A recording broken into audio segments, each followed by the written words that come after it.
નમસ્કાર દર્શક મિત્રો, હું જપન શાહ, કાનમ એક્સપ્રેસ ન્યૂઝમાં આપનું સ્વાગત છે। જોઈએ આજના મુખ્ય અને મહત્વના સમાચાર। વડોદરાના કરજણમાંથી આવી રહ્યા છે તાજેતરના સમાચાર। સ્વીટી પટેલ હત્યા કેસમાં કરજણ કોર્ટે ઐતિહાસિક ચુકાદો સંભળાવ્યો છે। મુખ્ય આરોપી અને પૂર્વ પીઆઈ અજય દેસાઈને આજીવન કેદની સજા ફટકારવામાં આવી છે। મૃતદેહના નિકાલમાં સહાય કરવા બદલ કિરીટસિંહ જાડેજાને 5 વર્ષની સજા થઈ છે। વર્ષ 2021ના ચકચારી કેસમાં અમદાવાદ ક્રાઇમ બ્રાન્ચે 1290 પાનાની ચાર્જશીટ દાખલ કરી હતી। 4 જૂનની રાત્રે ઊંઘમાં સ્વીટીનું ગળું દબાવીને અજય દેસાઈએ તેની હત્યા કરી હતી। આરોપી અજય દેસાઈ અને સ્વીટી પટેલ વર્ષ 2016 થી સાથે રહેતા હતા અને બંનેને એક પુત્ર પણ હતો। વર્ષ 2017માં અજય દેસાઈ અન્ય મહિલા સાથે કાયદેસરના લગ્ન કરી લીધા હતા। મૃતદેહને પોતાની કારની ડિક્કીમાં મૂકીને ભરૂચના અટાલી ગામ નજીક લઈ જઈને સળગાવી દીધો હતો અને પુરાવાનો નાશ કર્યો હતો। રિપોર્ટર મનોજ દરજી, કરજણ। કરજણ કોર્ટની અંદર કોટક સાહેબ મારફતે આજે એક મહત્વનો ચુકાદો આપવામાં આવ્યો છે।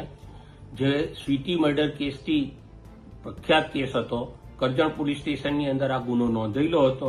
એમાં તત્કાલીન પોલીસ ઇન્સ્પેક્ટર અજય દેસાઈ તથા જે તે વખતના રાજકારણી કિરીટસિંહ જાડેજાની વિરોધમાં આ ગુનો નોંધવામાં આવેલો હતો અને આ મર્ડર કેસની સાથે સાથે પુરાવાનો નાશ કરવા માટેની પણ કલમો લગાવવામાં આવેલી હતી। તે અનુસંધાને કરજણ કોર્ટની અંદર આરોપી અજય દેસાઈને લાઈફ ઇમ્પ્રિઝનમેન્ટ અને સાથે 2 લાખ રૂપિયાનો દંડ કરવામાં આવ્યો છે।